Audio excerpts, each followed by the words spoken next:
Quiero comenzar hoy día una serie nueva que vamos a ver cuántos domingos. Yo sé que van a haber un par de domingos medio interrumpidos, por lo menos el del encuentro. Yo sé que yo no voy a estar, pero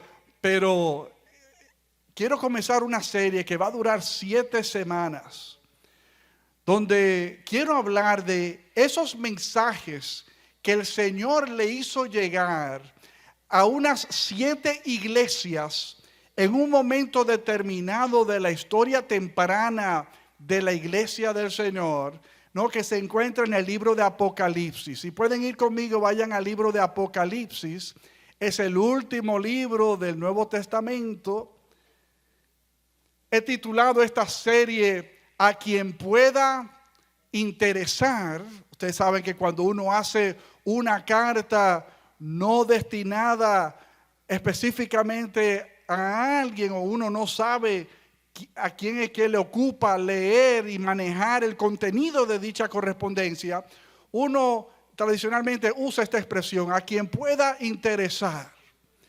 Y déjenme comenzar diciéndoles, para que preparemos nuestro corazón para esta serie, a ti te debe de interesar lo que el Espíritu Santo te va a querer decir en esta serie.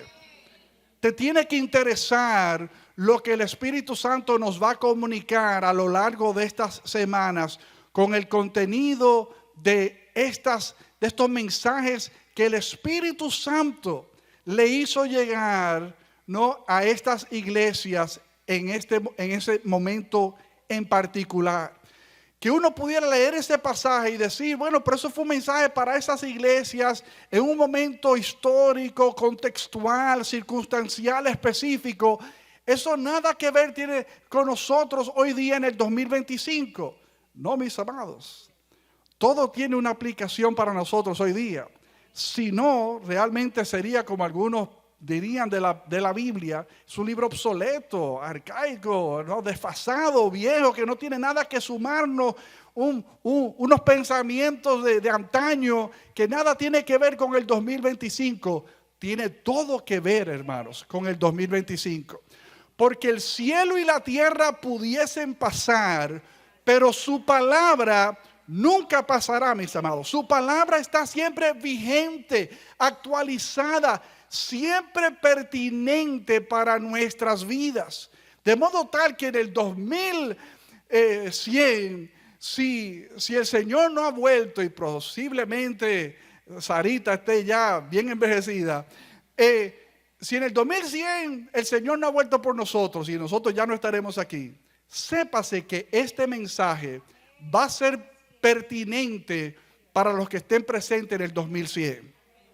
Entonces, quiero pedirte que abras tu corazón a lo que el Señor va a querer sembrarnos en estas semanas. Si están conmigo en Apocalipsis, déjenme leerlo a partir del capítulo 1, solamente para crear un contexto. Apocalipsis es un libro sumamente interesante. Apocalipsis significa correr el velo, no correr la cortina, no. Es como si algo estuviera encubierto y de repente al correr la cortina uno ve lo que está detrás de la cortina, escondida. Es una revelación. Por eso en inglés, ¿no?, el libro de Apocalipsis se llama Revelation, revelación. O sea, viene a la luz, al conocimiento de uno, algo que estaba escondido. Y ciertamente el libro de Apocalipsis es un libro lleno y cubierto de muchísimas analogías y figuras literarias. Es un libro no de fácil lectura, ciertamente, ¿no? Y mucha gente quedan siempre fascinados con el libro de Apocalipsis, porque ciertamente el libro de Apocalipsis trata muchos temas de carácter escatológico. ¿Qué significa carácter escatológico? Que tiene que ver con eventos y cosas del futuro. Entonces, el Apocalipsis, como a la gente usualmente le fascina los temas del fin del mundo y demás, siempre de alguna manera se parquean y aterrizan en este libro de Apocalipsis.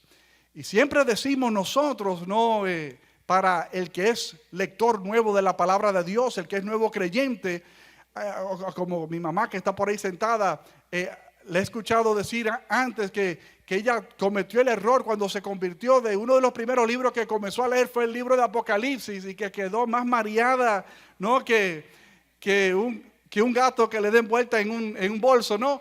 O sea, no es un libro de fácil lectura. No obstante, no significa que no tenga una riqueza y un consejo oportuno para el que se acerque a él.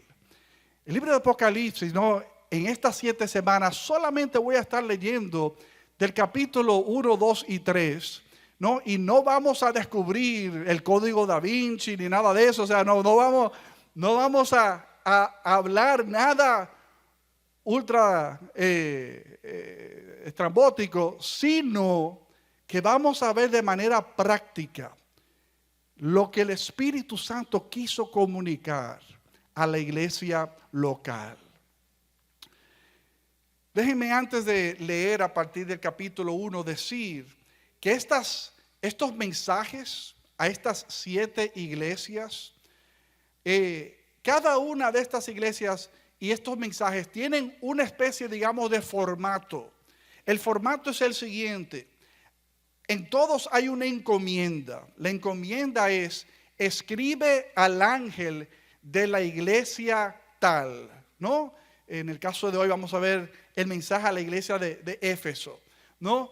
Entonces hay una encomienda: escríbele esta carta al ángel. Al ángel tiene que ver, ¿no?, con el mensajero, posiblemente no un ángel angelical, entiéndase, ¿no?, de presencia de Dios y de designación celestial, sino al mensajero, al representante, al pastor, a la cabeza terrenal de esa comunidad de fe.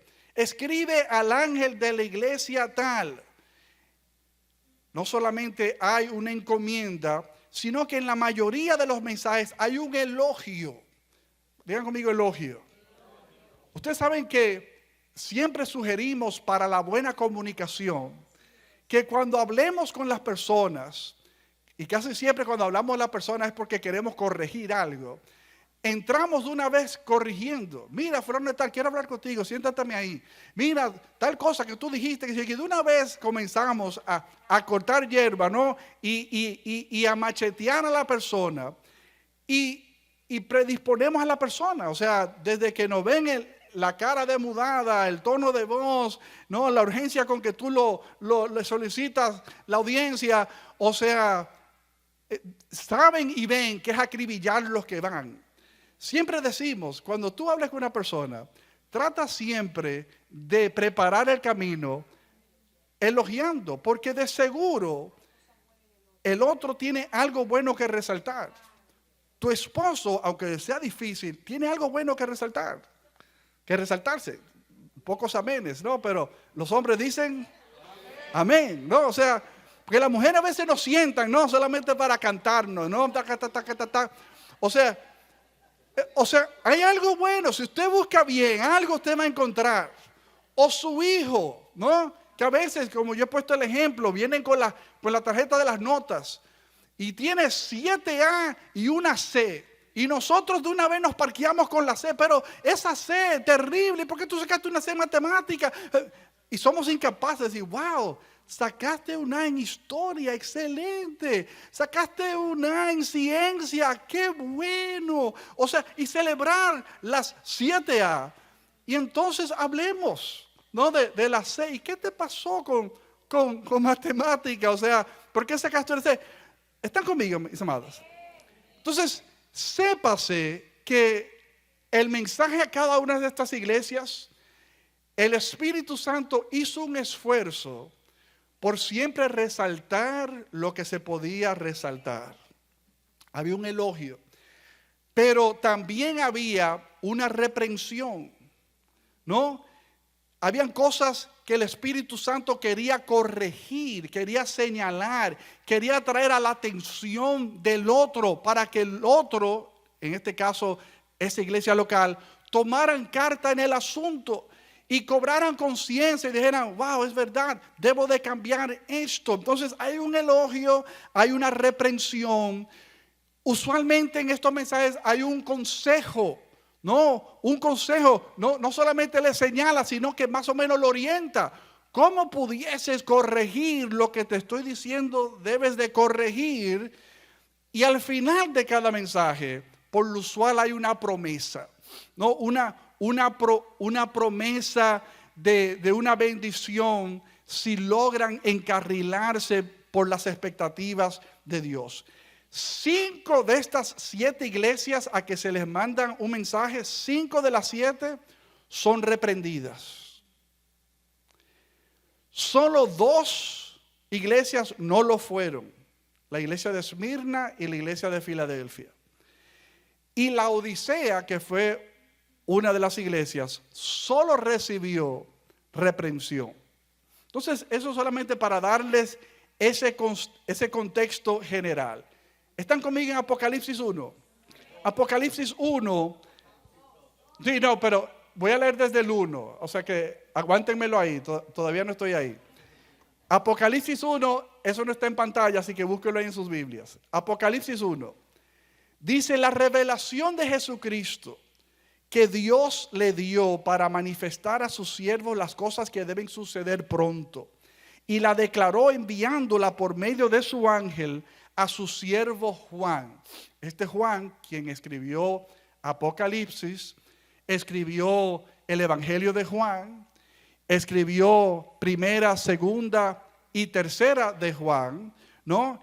Es el discípulo amado, uno de los discípulos de Jesús, ¿no? El último que permaneció a los pies de la cruz, el último discípulo en morir, el último discípulo que Jesús en un momento dijo, cuando los discípulos dijeron, y Juan va a ser el último en morir.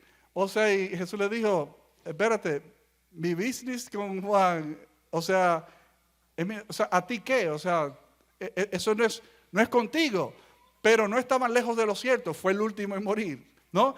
Y el mismo Juan en su evangelio se autotitula como el discípulo amado, o sea que Juan sabía que él gozaba del aprecio del maestro. Dicho sea de paso, cuando hablamos de los 12 discípulos de Jesús, siempre hablamos de los 3 que gozaron de una exclusividad particular en algunos momentos, que fueron Pedro, Jacobo y Juan, ¿no? Que gozaron de una exclusividad de estar en un momento determinado donde los demás no estuvieron. Sin embargo, ellos lograron estar. Dios no hace excepción de personas, hermanos. Eso lo dice la palabra claro, de tapa a tapa. Pero Dios tiene propósitos y ve el corazón y ve la disposición de ser vasos en las manos de Dios. Usted ve a un Pedro tan cabezón como lo supo ser, pero usted puede ver su potencial, ¿sí o no, hermanos? O sea, Pedro torpe como él solo, sin embargo, el Señor podía ver más allá de su torpeza del momento, de que él tenía madera, tenía la talla para ser un tremendo líder en la iglesia primitiva. Juan, ¿no? Ese pescador, el discípulo amado, que a veces se caracteriza como que fue una persona suave de carácter, ¿no? Y el discípulo del amor, y que enfatiza mucho el amor en su evangelio, en sus cartas. O sea, el discípulo del amor, o sea, ese discípulo del amor tenía la correa bien apretada, que se atrevió, hermanos, cuando todo el mundo se fue a esconder, el único que permaneció al pie de la cruz fue Juan, hermanos. Y por eso no había más nadie. Dijo, Juan, cuídame a María. María, he ahí a tu hijo, ¿no? Ese último intercambio de Jesús desde la cruz. Juan, que estuvo ahí hasta el final, hermanos. O sea, no de balde Jesús le echó los ojos a Juan. ¿Están conmigo, mis amados? Porque vio su corazón, su compromiso, ¿no? Y eso vale mucho. A este Juan, que estaba desterrado en la isla de Patmos para esta altura del juego, el último de los sobrevivientes de todos los discípulos originales, o sea, le está siendo revelada esta visión No, versículo 2, que ha dado testimonio de la palabra de Dios y del testimonio de Jesucristo y de todas las cosas que ha visto. Bienaventurado el que lee y los que oyen las palabras de esta profecía y guardan las cosas en ella escritas, porque el tiempo está cerca. Déjenme hacer un paréntesis ahí importante, hermanos. Fíjense que aquí está haciendo eco de lo que se menciona también en los evangelios, de que no podemos ser solamente oidores, sino hacedores. El que guarda mi palabra, decía Jesús, ese es verdaderamente mi discípulo. ¿Cuántos están conmigo? El que guarda mi palabra, no el que conoce mi palabra. ¿Están conmigo, mis amados? No el que conoce no el que ha escuchado mi palabra, el que guarda. Guardar tiene que ver con cumplir. Cumplir tiene que ver con poner por acción. Poner por acción significa obedecer, hermanos. Si nosotros no somos creyentes que obedecemos lo que el Señor plantea, somos simpatizantes, hermanos, pero no somos discípulos. Y permíteme sacudirte un poco ahí donde tú estás y decirte y preguntarte para consumo tuyo, sin levantar las manos, ¿eres tú un simpatizante o un discípulo del Señor? Porque en los tiempos que estamos viviendo, hermanos, el Señor nos llama a ser discípulos del Señor. No meros simpatizantes, no meros conocedores. El mundo, hermano, está lleno de personas que conocen la palabra de Dios, que la pueden citar, que pueden hablar, a veces no, medio alada por los moños, y sí, es verdad, o sea, pero tienen un conocimiento general, hermano. No se trata de un conocimiento general, no como el que tenga un conocimiento general de historia de la humanidad. No, hermano, necesitamos personas que conozcan lo que Dios ha dicho y que estén viviendo a la luz de lo que Dios ha dicho. Por eso dice aquí, mis amados, bienaventurado el que lee y los que oyen las palabras de esta profecía, ¿no? Pero los que guardan, hermanos, y guardan las cosas en ella escritas, porque el tiempo está cerca. Hermanos, y el tiempo está más cerca hoy que cuando esto se escribió. Y usted dirá, sí, pastor, y en 2000 años es posible que estemos leyendo, yo no sé si en 2000 años estaremos leyendo lo mismo. Lo que yo sí sé, que dentro del marco cronológico de Dios, que no es como el tuyo, que no se marca con este aparato en la mano, no, que 1000 años para Él es como un día y un día como 1000 años. Un día, hermanos, va a ser. Es como Pedro dice, ¿no? En primera de Pedro, los que tienen su venida como un tema de tardanza y se burlan. ¿Cuántos años? Las décadas que yo vengo oyendo gente en el Parque Central, los que somos de nuestro pueblo, de nuestros países, con un megáfono: Cristo viene pronto, arrepiéntete. Usted sabe el tiempo que venimos escuchando ese telelé, o sea, y no acaba de llegar. Eso es un cuento para meter miedo y para... No, hermanos, no es un cuento para meter miedo. Es un comunicado para dar esperanza, hermanos, de que el Señor que prometió que volvería, va a volver. Un día Él va a volver, hermanos. Es como cuando se prometió desde la caída del hombre en el libro de Génesis, que Él iba a mandar a uno que iba a herir a la serpiente, o sea, y se sembró la promesa del Mesías, y cuántos siglos no pasaron esperando un bendito Mesías que nunca llegaba, hasta que llegó. Como dice el libro de Hebreos, no, porque Dios en su tiempo envió a su Hijo Jesucristo. En su tiempo, hermanos. Entonces, pareció tardar para siempre, hasta que un día, hermanos. Y así Él ascendió, y los ángeles le decían: ¿y ustedes por qué están aquí anonadados mirando para arriba? O sea, ese que ustedes están viendo, que se le ha disipado de la vista y que ya no lo ven, Él volverá. O sea, hubo una confirmación, además de toda la confirmación que hay en la palabra de Dios, en el Antiguo Testamento, en el Nuevo Testamento. O sea, de que Jesús, quien se fue, ha de volver, hermanos. Es parte de la expectativa, ¿no? Y nosotros Porque el tiempo está cerca, hermanos. Necesitamos más que nunca no solamente escuchar, no solamente leer, sino guardar. Si te llevas algo de lo que voy a hablar hoy, llévate eso. Quiero comprometerme a guardar la palabra de Dios. Tu vida sería dramáticamente impactada, hermanos, en todas las áreas, los quehaceres diarios tuyos, si tú te propones a guardar y obedecer la palabra de Dios. Dice versículo 4, Juan, a las 7 iglesias que están en Asia, gracia y paz a vosotros del que es y que era y que ha de venir, y de los 7 espíritus que están delante de su trono, y de Jesucristo el testigo fiel, el primogénito de los muertos y el soberano de los reyes de la tierra, al que nos amó y nos lavó de nuestros pecados con su sangre y nos hizo reyes y sacerdotes para Dios su Padre. A Él sea gloria e imperio por los siglos de los siglos. Amén.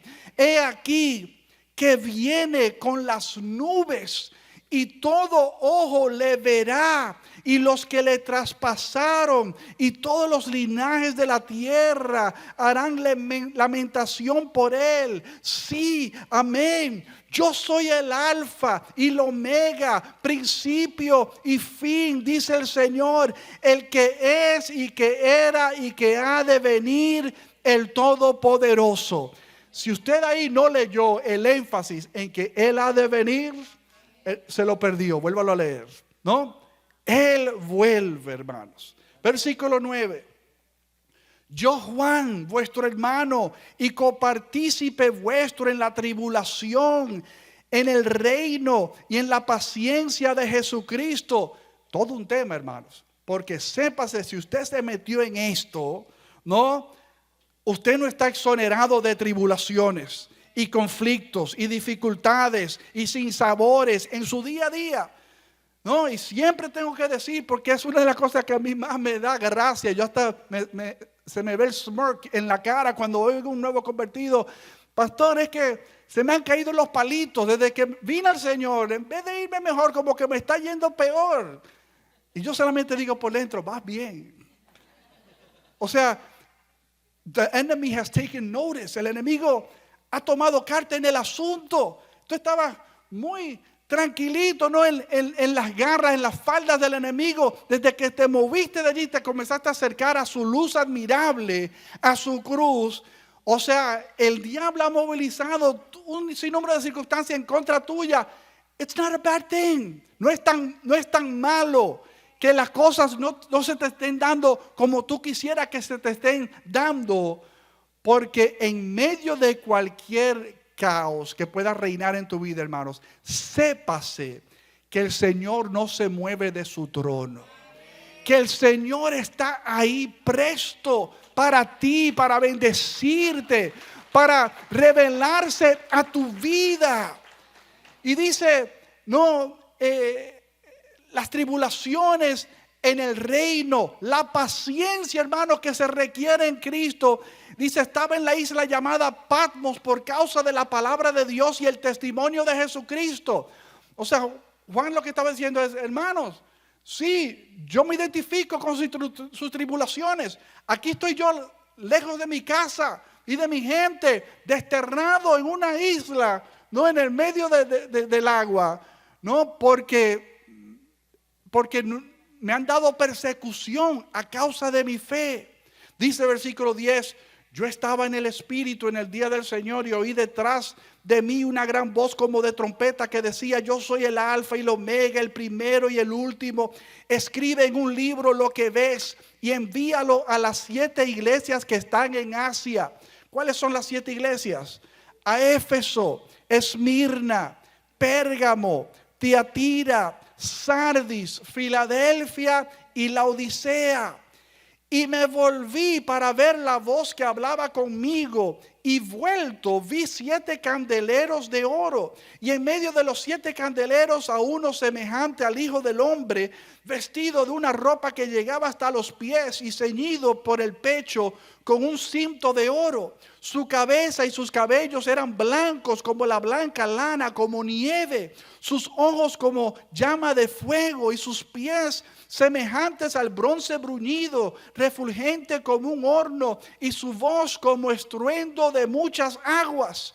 Tenía en su diestra 7 estrellas, de su boca salía una espada aguda de 2 filos, y su rostro era como el sol cuando resplandece en su fuerza.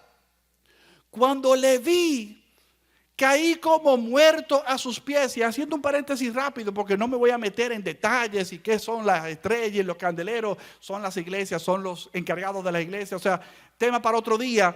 Pero dentro de la impotencia de encontrar con qué yo identifico en mi idioma del momento todo lo que yo estoy viendo. Fíjense lo poético que suena todo esto, o sea, describiendo, ¿no?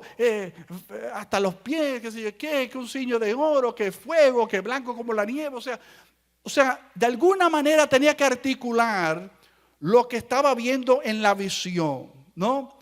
Dice versículo 16, tenía en su diestra 7 estrellas, de su boca salió una espada aguda de 2 filos, su rostro era como el sol cuando resplandece su fuerza. Cuando le vi, caí como muerto a sus pies, y él puso su diestra sobre mí diciéndome: no temas, yo soy el primero y el último y el que vivo, y estuve muerto, mas he aquí que vivo por los siglos de los siglos, amén, y tengo las llaves de la muerte y del Hades. Escribe las cosas que has visto, y las que son, y las que han de ser después de estas. El misterio de las 7 estrellas que has visto en mi diestra y de los 7 candeleros de oro. Las 7 estrellas son los ángeles de las 7 iglesias, y los 7 candeleros que has visto son las 7 iglesias. Gracias por la explicación, Juan. Entonces, capítulo 2. ¿Están conmigo? Capítulo 2.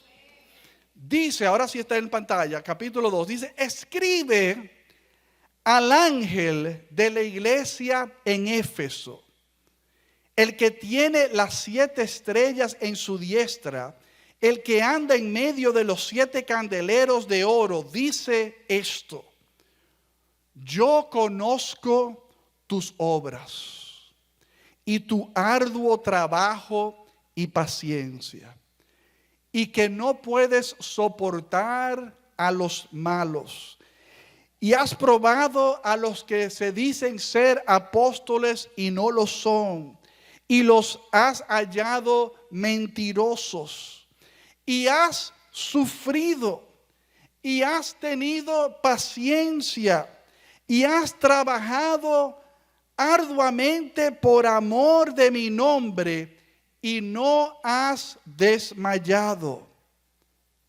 ¿Estos fueron qué? Elogios, ¿no? Le resaltó todo lo positivo. Luego hay el pero, digan conmigo pero.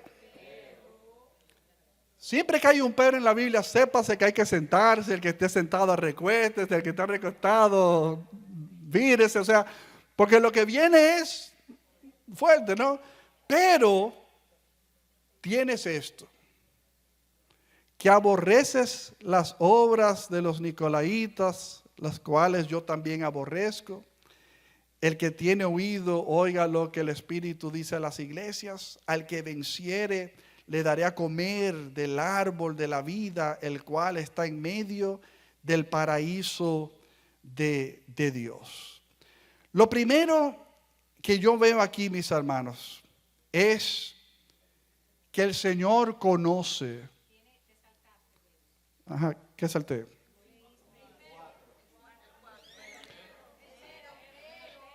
Pero tengo contra ti, pero tengo contra ti. Sí, perdón, pero tengo contra ti. Fue que cuando bajé la vista caí en el otro pero. Pero tengo contra ti, muy importante, no se podía saltar, que has dejado tu primer amor. Versículo 5, recuerda por tanto de dónde has caído y arrepiéntete y haz las primeras obras, pues si no, vendré pronto a ti y quitaré tu candelero de su lugar, si no te hubieres arrepentido. Pero tienes esto, que aborreces las obras de los nicolaitas, las cuales yo también aborrezco. El que tiene oído, oiga lo que el Espíritu dice a las iglesias. Al que venciere le daré a comer del árbol de la vida, el cual está en medio del paraíso de Dios. Yo conozco tus obras. ¿Cómo se aplica este mensaje? ¿Cómo es pertinente este mensaje en ese momento de parte del Espíritu Santo a la iglesia en Éfeso? ¿Cómo se aplica para la iglesia del siglo XXI, hermanos? Sépase que el Señor conoce nuestras obras. Eso nos debe de alegrar y eso nos debe de bajar un corrientazo por la columna vertebral. Porque no hay nada que nosotros hacemos, hermanos, que el Señor no sepa. No hay nada, hermanos. Nada que nosotros hagamos en cualquier modalidad que el Señor no sepa. Porque cuando dice que yo conozco tus obras, no es que fuimos a alimentar a los huérfanos en tal barrio. No es que Él sabe que nosotros repartimos Biblias en la prisión. ¿Están conmigo, mis amados? Que a veces solamente lo limitamos a lo que estamos haciendo a nivel ministerial. Y eso lo conoce también el Señor. Lo que estés o no estés haciendo, ministerialmente hablando. Pero el Señor conoce todo nuestro andar. El Señor conoce todas nuestras obras, hermanos. Todo lo que nosotros hacemos desde que despertamos hasta que nos volvemos a recostar. El Señor está al tanto. Tiene una minuta, no, segundo por segundo, minuto por minuto, de lo que usted hizo, cómo se invirtió cada día de su vida. ¿Están conmigo, mis amados? De modo tal que el Señor conoce nuestras obras. Ese es un pensamiento, hermanos, sobrecogedor. Porque me dice a mí que el Señor yo no lo puedo marear. Es como cuando en el colegio nos asignaban un trabajo, sea individual o de grupo, y el profesor estaba pidiendo cuentas y haciendo inventario, y uno quería como tirar mucha bomba de humo y marear, y que yo hice, y que yo le hice, y que, o sea, podemos engañar al profesor, podemos engañar a papá y a mamá, podemos engañar al esposo o a la esposa, pero al Señor nunca lo vamos a poder engañar. Porque el Señor está siempre presente en nuestras vidas. Y está al tanto de cada detalle de tu vida, hermanos. Yo conozco tus obras. Hermano, ese pensamiento solo, pudiéramos terminarlo ahí. Hermanos, vivamos esta semana a conciencia de que el Señor tiene sus ojos clavados sobre mí. Vivamos esta semana sabiendo que el Señor no miró para la derecha, como a veces los profesores, creo que se viraba y uno aprovechaba ahí para tirar el papelito. Hermanos, el Señor siempre está al tanto de lo que tú estás pensando, de lo que tú estás diciendo y de lo que tú estás haciendo. Siempre, hermanos. Ese pensamiento, como decía el salmista, es demasiado para yo llevar en el pecho, o sea, decir el salmista, o sea, it's overwhelming, o sea, es un pensamiento sobrecogedor, hermanos. Pensar en la omnisciencia, en la omnipresencia de Dios, que está presente en todo lugar, que lo conoce todo. Dios conoce tus obras. Y yo pregunto, si tú te hicieras la pregunta, ¿y qué sabe Dios de mí? Si Dios tuviera que hacer un reporte de 3 páginas hablando de cómo Él me ve operando en el día a día, ¿qué va a decir el Señor de mí? Yo conozco tu obra, de modesto, yo te voy a decir ahora mismo, y me hace un recuento. ¿Qué va a decir el Señor de tu vida, hermanos? Yo conozco tus obras. Y gracias a Dios, lo que reconoce es que la iglesia de Éfeso es una iglesia activa, digan conmigo activa. Una iglesia proactiva, diga proactiva. Una iglesia que se estaba movilizando, que tenía las manos en el arado, no, que no estaban de brazos cruzados, que no estaban recostados, sino una iglesia que estaba trillando terreno. Yo conozco tus obras, tu arduo trabajo. Arduo trabajo tiene que ver con que lo que están haciendo, lo están haciendo con empeño. Lo están haciendo de modo intencional, lo están haciendo de modo enfocado, no comprometido, no, o sea, con la cabeza agachada como los bueyes, no, arando y trabajando el terreno, tu arduo trabajo. No como a veces todos los que trabajan en un lugar donde se poncha tarjeta, saben que hay empleados que están barajando el reloj. ¿Cuántos están conmigo? ¿Conocemos ese tipo de personas? Yo creo que todos los conocemos, hermano. O sea que se ven ocupados, pero realmente están desocupados. ¿Cuántos saben de lo que estoy hablando?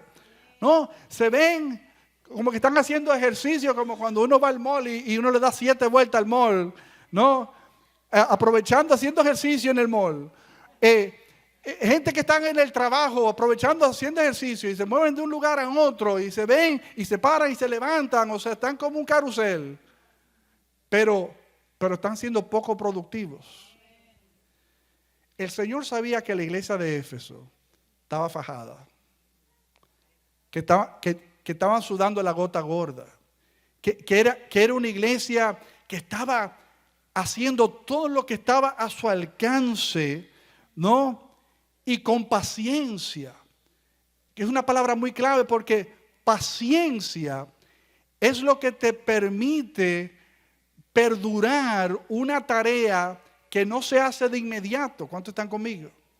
No, lo que se hace rápido, ya terminé. O sea, pero lo que requiere esfuerzo, y que esto no es un trabajito de un día, ni de 2 días, ni de 2 semanas, ni de 2 meses, sino que esto, ponerlo a volar, va a requerir de un compromiso, ¿no? Y una inversión de tiempo y de pensamiento y de soñar con eso. Requiere paciencia, hermanos. El Señor dice, yo conozco tus obras, conozco tu manera de operar, que tú trabajas de una manera sumamente laboriosa. O sea, y hay gente así, el que es encargado de un grupo o de una misión o de una iglesia, un lugar de trabajo, le fascina ese perfil de persona, una persona que viene, si yo le doy la pelota a esa persona, he's going to run with it, él va a correr con esa pelota y yo me puedo desatender, esa persona va a resolver, o sea, va a hacer todo lo que esto se alcance por mover lo que yo le confié. Hermanos, Dios vio que Éfeso era una iglesia trabajando de manera comprometida. Estaban trabajando con paciencia. Que no podían soportar a los malos, ¿no? Y quizás ahí hay como un off-ramp, ¿no? De enfatizar un aspecto de lo que le está resaltando, ¿no? Pero también su actitud, o sea que no llevaban gusto con lo que hacían lo malo. Y déjenme decirle, mis hermanos, la iglesia necesita más que nunca poder distinguir entre lo bueno y lo malo. Porque ¿saben lo que ha pasado con la iglesia del siglo XXI?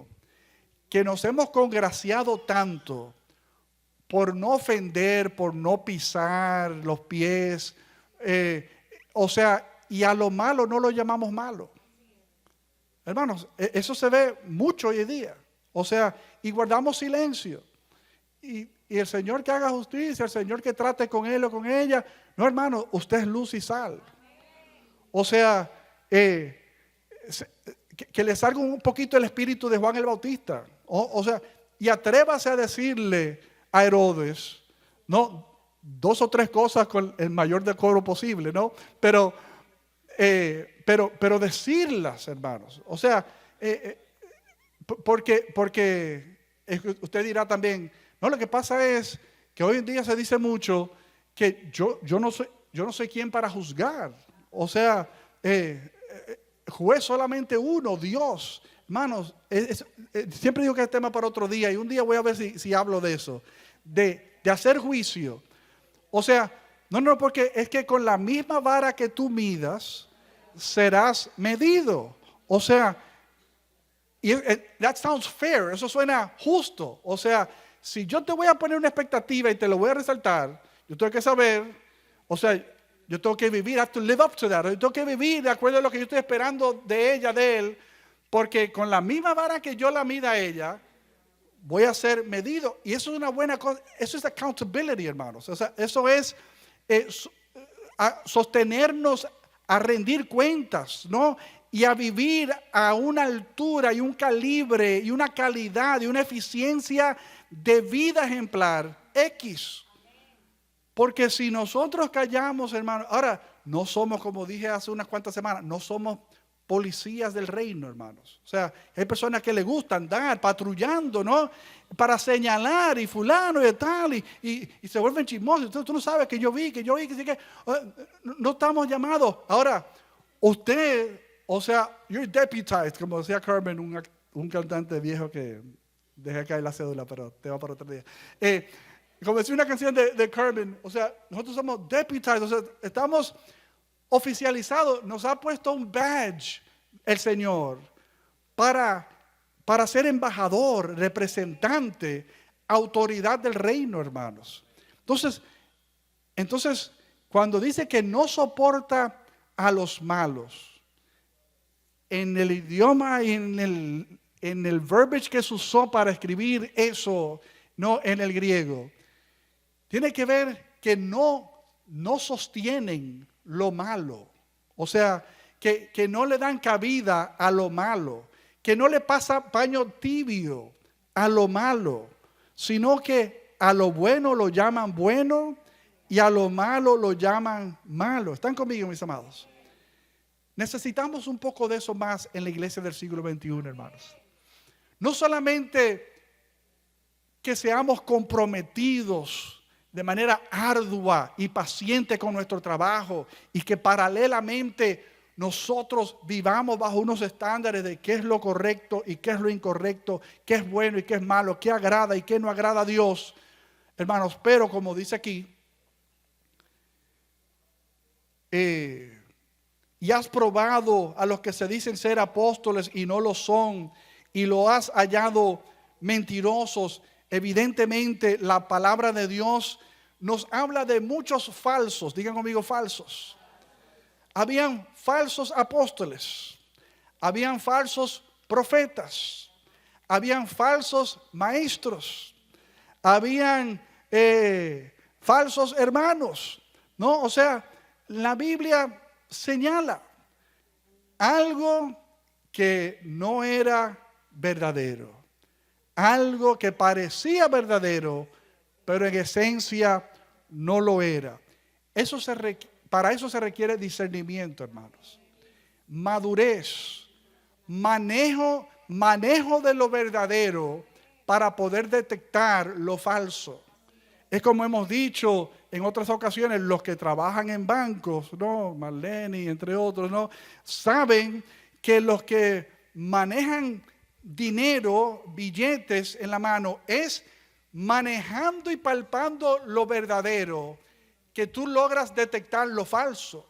Hay algo de la textura, del peso, ¿no? Algo que cuando pueden estar, mira, flipping, o sea, y sienten uno y se detienen, y lo mueven, o sea, y lo tocan, o sea, y lo sacan, y lo miran, y lo analizan, y lo rayan, o sea, y detectan lo falso. Pero eso solamente viene con el uso de la verdad, hermanos, con el manejo de la verdad. Tú como hijo de Dios tienes que empaparte y conocer bien la verdad para tener el olfato de poder detectar lo malo, para poder detectar lo falso. La iglesia hoy día, hermanos, necesita poder tener ese olfato, pero si no nos embrujamos con la verdad, como dice la misma palabra, tu palabra es verdad, hermanos. Su palabra es verdad. Nosotros necesitamos sumergirnos cada vez más en su palabra, en su presencia, ¿no? en su presencia, aprender a escuchar su voz. Es como alguna vez la gente me pregunta, pastor, ¿y cómo uno distingue cuando lo que yo siento es de Dios o soy yo, o que cené tarde, o que la pizza me cayó mal? ¿Cómo yo diferencio, no, entre lo verdadero y lo falso? Hermanos, sumergiéndote.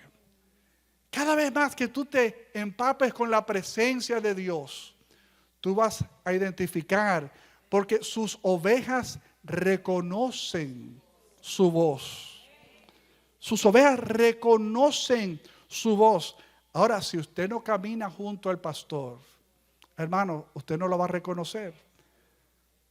Ahora, cuando usted reconoce, hay un video famosísimo por ahí, no sé si lo han visto, de una persona que se asoma a una valla, hay un campo lleno de ovejas, y le hace pitillos y le vocea y lo está tratando de llamar para que se acerquen, y nada que ver. Y llega el pastor de esas ovejas y dice, ¡hey! Y de una vez las ovejas se movilizan y dice, ¡hey! Y vuelve y le grita y comienzan a moverse. O sea, reconocen. Usted se puede parar, ¡hey! ¡Hey! Ni van a mirar, porque es que no es repetir las consonantes y las vocales que el otro dijo, hermanos. Es un asunto de que uno conozca e identifique la voz del maestro, hermanos. ¿Cómo están conmigo? La iglesia del siglo XXI necesita identificar mejor entre lo bueno y lo malo.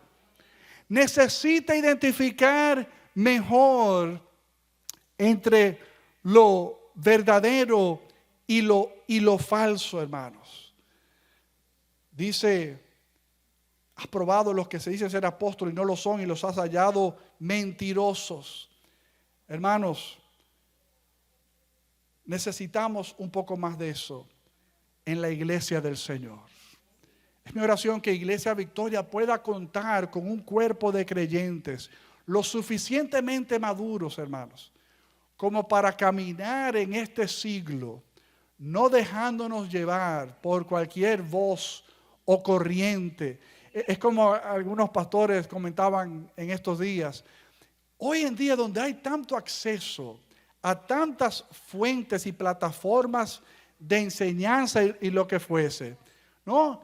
Que uno tiene que tener los filtros para escuchar y discernir entre lo bueno y lo malo, lo verdadero y lo falso, como los de Berea, ¿no? Que cuando el apóstol Pablo dice, llegó a ellos, dice que fueron sabios, digan conmigo sabios, porque todo lo que decía Pablo, no lo asumían como bueno y válido. No, este Pablo es que se convirtió, que era un maleante de adelante y ahora está en Cristo. Todo lo que él diga es bueno y válido. No. Todo lo que decía el apóstol Pablo, ellos dice que escudriñaban las escrituras para ver si lo que él estaba diciendo concordaba con lo que dice la palabra de Dios. Y no se ofendió. O sea, Pablo no se lo reprochó, porque ustedes son desconfiados. Ustedes se están poniendo en tela de juicio. Yo que vengo con tanto sacrificio. No. Él elogió. Qué bueno que ellos fueron sabios, que no están consumiendo como bueno y válido. Hermanos, eso es válido con mi persona, con cualquiera que se pare aquí. Usted coge lo bueno y si hay algo malo que uno pudiese decir, deséchelo. O sea, pero no boten, como decimos, el agua sucia con el niño, ¿no? Botamos el agua sucia, pero retenemos al niño. O sea, botamos los huesos, pero nos comemos la carne. Tener el discernimiento, hermanos, que no importa dónde estemos, aquí en tu casa o en la radio, en YouTube, donde sea, los filtros, hermanos, de la madurez, para discernir entre lo bueno y lo malo, lo verdadero y lo falso, es necesario en este siglo. Porque déjenme decirles, nosotros nos dejamos llevar, como dice la palabra, por todo viento de doctrina. Por todo viento de doctrina, hermanos, nos dejamos enamorar y llevar. Versículo 3, y has sufrido, y has tenido paciencia, y has trabajado arduamente por amor de mi nombre y no has desmayado. Aquí enfatiza de nuevo lo de que estas personas eran bueyes de trabajo, hermanos. O sea, ellos habían sufrido por su fe. Por eso yo digo, hermanos, si usted no está algo incómodo viviendo su fe, si usted está muy cómodo, it's not a good thing, hermanos. O sea, por lo menos esa es mi lectura de la palabra de Dios. O sea, si todo está color de rosa, viento en popa, o sea, hermanos, revísese a ver qué usted no está haciendo o está haciendo. Porque usted necesita algo de fricción, algo, vientos contrarios, ¿no? Como dice que Jesús lo mandó, vayan, crucen del otro lado y yo los alcanzo. Y dice que mientras iban, el viento le era contrario, ¿no? Esa prédica lo he escuchado 1000 veces, los pastores decir que cuando a veces uno se encamina a los destinos que el Señor tiene para nosotros, los vientos a veces tienden a ser contrarios, hermanos. Hay oposición, pero lo importante es saber, si el Señor me dijo que crucemos, no nos dejemos meter el cuento de que este es nuestro naufragio final, aquí es donde perecemos. No, hermanos, o sea, this too shall pass, esto pasará. O sea, esta momentánea tribulación, como dice el apóstol Pedro en una de sus cartas, va a pasar, hermanos. Es momentánea la tribulación, es momentánea el hardship, el momento difícil, pero vas a salir a camino. Y cuando sale que por fin cielos despejados, pero no te contentes mucho, porque si tú miras allá en el horizonte, los cielos se están volviendo a descomponer.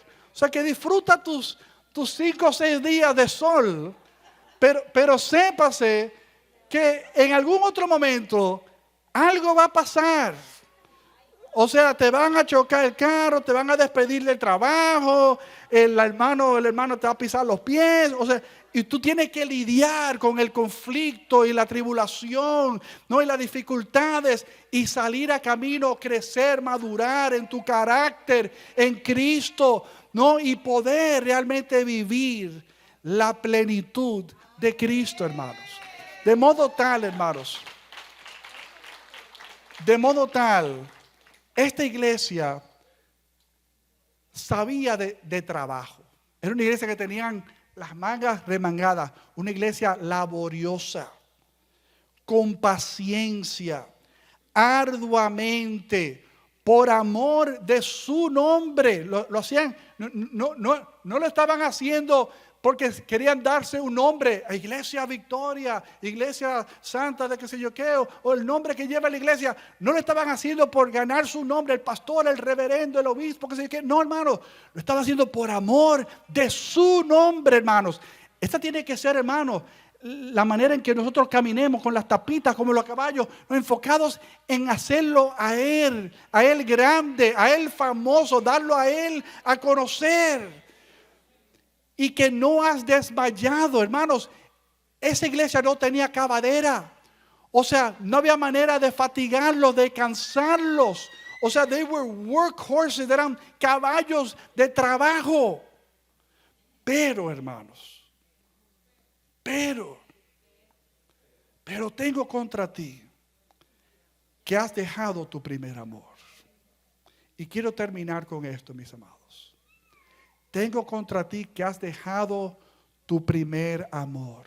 ¿Saben ustedes, hermanos, que es totalmente posible uno ser o un creyente o una iglesia sumamente laboriosa, productiva, hasta con frutos buenos, resultados buenos, impacto, alcance bueno? Sin embargo, hermanos, interiormente nos hemos desconectado de nuestra fuente de ser. Has olvidado tu primer amor. Hermanos, y esto es algo que la iglesia del siglo XXI lucha mucho con ello, como la iglesia de todos los siglos. El equilibrio, el balance entre ser y hacer. Soy un hijo de Dios, hago esto para el Señor, para el reino. ¿Cuánta gente no viven afanados como una Marta? Laborando para el Señor, o sea, fajados, era para el Señor y para su reino y para los acompañantes de Jesús. O sea, eran con una motivación auténtica, pero había perdido el deleite del Maestro como punto de partida de su razón de ser, hermanos. María, por el contrario, estaba, según Marta, Señor, repréndela, llámale la atención. Aquí yo estoy fajada, sudando, el sudor cayéndole el espagueti. O sea, y aquí está María con su carita de lo más fresquita, sentada a tus pies, escuchando tu estudio bíblico. O sea, eso no es justo. Y el Señor le dice, penosamente, yo no le puedo quitar ni alterar el orden de prioridad que María ha optado. O sea, yo no puedo decirle, sí, María, deja mis pies y vete a la cocina a trabajar. Porque María había elegido la mejor parte, hermanos. Lo más importante es, como yo he dicho en otras ocasiones, y Jesús llamó a los 12 para que estuviesen con Él y para que predicasen el Evangelio. Esa fue la encomienda, ¿no? Para que estuviesen con Él. Hermanos, si no estamos con Él primero, por eso lo dice así, para que estuviesen con Él. Y piensen ustedes en los 3 años y medio de ministerio terrenal de Jesús. Todo lo que Él predicó, todo lo que Él enseñó, todas las obras, la gente que alimentó, que liberó, que sanó, las convocatorias con 2 personas, con 12 personas, con 50 personas, con 3,000 personas, con 10,000 personas, todas las plataformas en que Jesús operó. Hermanos, sin embargo, ¿cuántos momentos de silencio no hay en la narración bíblica? Por eso dice Juan en su evangelio, si escribiésemos todas las cosas que Jesús dijo e hizo, no hubiese biblioteca en el mundo que pudiera acaparar todos los tomos, ¿no? Las enciclopedias británicas para narrar todo lo que Él dijo e hizo. Hermano, pero sépase que el Señor nos llamó para que estuviésemos con Él. Y yo quiero hacer esto porque están las 2 caras de la moneda. Gente que solamente quieren vivir como María y no se meten a la cocina. O sea, y eso no está bien. Pero no está bien tampoco que usted solo se meta en la cocina, aunque el ñao sea para el Señor, pero que no sepa sentarse a sus pies. ¿Están conmigo, mis amados? Necesitamos pedirle al Señor ese equilibrio que siempre comienza, hermanos, con nuestro amor por Él, con nuestro amor de Él, no de las cosas de Él, que a veces nosotros, hermanos, es uno de los errores más grandes de los pastores y de todo el que está en algún rol de liderazgo y de servicio en cualquier iglesia. Uno de las trampas más graves y delicadas y que casi siempre pisamos. Envolvernos tanto en lo que estamos haciendo y descuidarnos de ser en el Señor. Hermanos,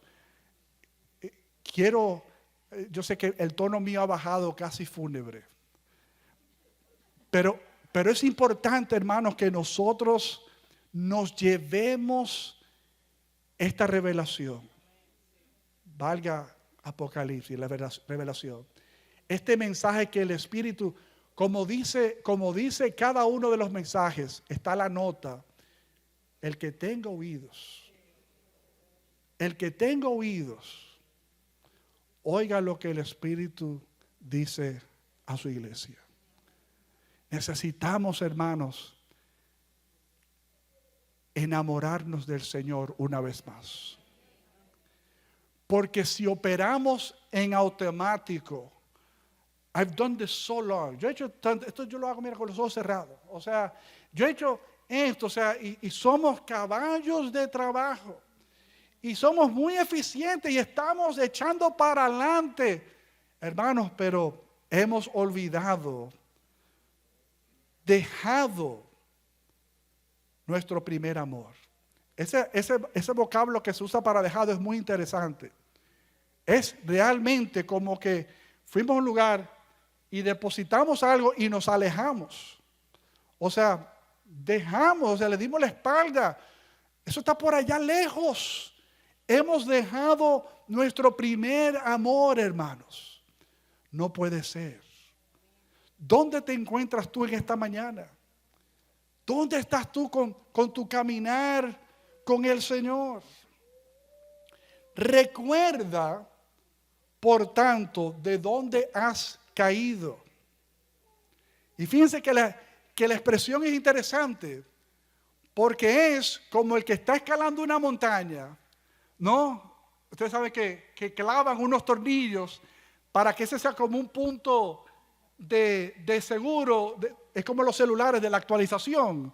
Ese es el 1.1, pa. Y yo subo al 1.2, al 1.3. Si alguna razón yo caigo y el clavo del 1.3 no me agarra, o el del 1.2, uno de esos clavos me va a agarrar. O sea, mira de dónde tú has caído. O sea, significa que en nuestro proceso de escalar, de subir, hemos estado cayendo sin darnos cuenta. ¿Están conmigo, mis amados? Y yo quiero que te mires en ese espejo. Porque puede ser que tú estés muy activo y vienes cayendo, free falling. Como puede ser también que no estés activo y estés cayendo también.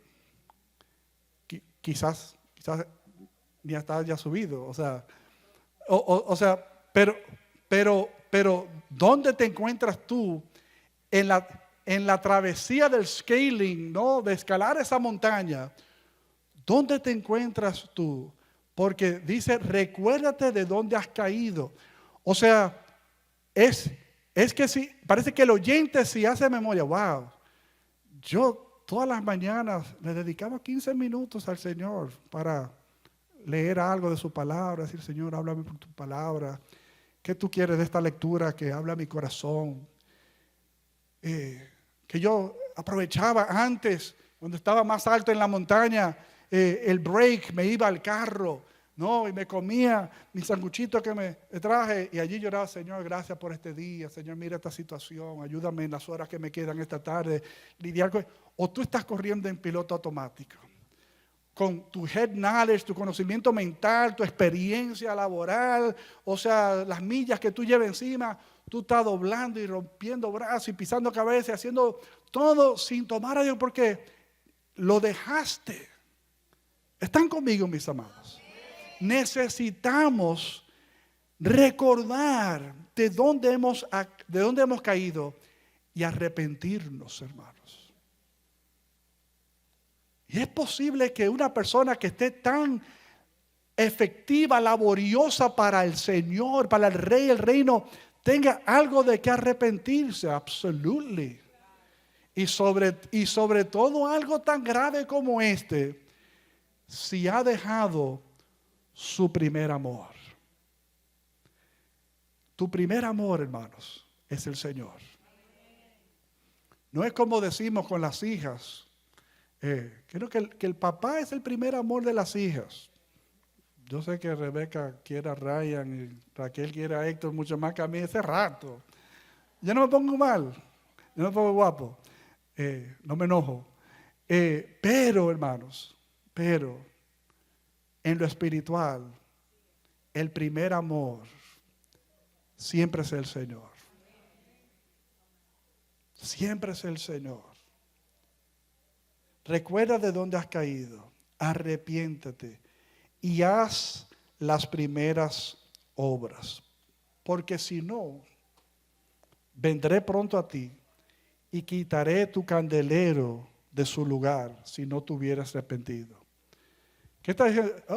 Oye, con amenaza. Take it as you wish. Cógelo como tú lo quieras coger. Pero el Señor te dice, si no te arrepientes, ¿qué significa arrepentirse? Es cuando uno va en una dirección y uno se detiene, piensa en el camino que uno viene recorriendo, entiende que este camino no me va a llevar donde yo quiero llegar, y entonces doy media vuelta, que es convertirse, ¿no? Conviértete, es media vuelta, giro de 180 grados, no 360 por si no sigue igual, ¿no? 180, te conviertes y tomas otro rumbo. Hermanos, necesitamos arrepentirnos de haber dejado nuestro primer amor. Necesitamos, como dice aquí, volver, ¿no?, a hacer las primeras obras. ¿Cuáles eran esas primeras obras? Que son más importantes que repartir todas las Biblias en la prisión, que son más importantes que hacer una contribución de $1,000 para el templo nuevo, que es más importante que ir a evangelizar en el presidente, que son más importantes que haber hecho la Academia Bíblica de Crecimiento. Recuérdense anotarse al final del servicio. Las primeras obras: orar, buscar el rostro del Señor. Como Jesús. Piensa usted, Jesús dejó lo más importante a un lado. ¿Habrá alguien que haya trabajado más por el rey y por el reino que el Señor? Pero el Señor tenía tiempo para orar, ¿sí o no? Sea temprano en la mañana, tarde en la noche, de madrugada, cuando fuese, a pesar de su apretada agenda, haciendo cosas para su Padre, sabía sacar momentos para la comunión. Necesitamos, hermanos, volver a la oración, volver a la lectura de su palabra, volver a congregarnos. Hermanos, si nosotros dejamos de hacer esas cosas, créame que como pedazo de madera que se saca de una fogata encendida y se asienta en un lugar, ese pedazo de madera pronto va a humear, se va a secar, se va a volver un pedazo de carbón. Si usted no se mantiene en el calor de las disciplinas de su fe, volvamos a esas primeras obras. Saquemos tiempo para orar, saquemos tiempo para leer algo de la palabra de Dios, para interiorizarlo, para aplicarlo. Saquemos tiempo para congregarnos, saquemos tiempo para compartir nuestra fe, ¿no? Que a veces somos muy buenos avanzando las cosas del reino, sin embargo, a expensas de un testimonio fresco, diario, de lo que el Señor está haciendo en nuestras vidas. Conocemos muchas personas que son diligentes en las cosas del reino del Señor, pero ¿cuándo fue la última vez que oró por alguien, que visitó a alguien, que se sentó con alguien, que le regaló algo a alguien, que le compartió su fe, su testimonio? ¿Cuándo fue la última vez, hermanos? Las primeras, esas cosas, hermanos, es lo que mantiene el fuego de nuestros corazones aventados. ¿Cuántos dicen amén? Amén. Estemos de pie, amados. La semana que viene seguimos esta serie. Y el Señor tiene algo importante para que nosotros como su pueblo escuchemos, hermanos. El que tenga oídos, escuche lo que el Espíritu dice a su iglesia. Encontremos oportunidad en esta semana, hermanos, de ver, Señor, necesito yo activarme más para que tú sepas y conozcas mis obras. No for obras sake, no para fines de las obras, sino porque tú nos llamas a hacer, pero sin descuidar el ser, hermanos. Prioritario. volvámonos a los pies del Señor. Miremos de dónde hemos caído, cómo hemos dejado esas cosas, y vamos a ver un viento de refrigerio soplar a favor nuestro. ¿Cuántos dicen amén? Amén.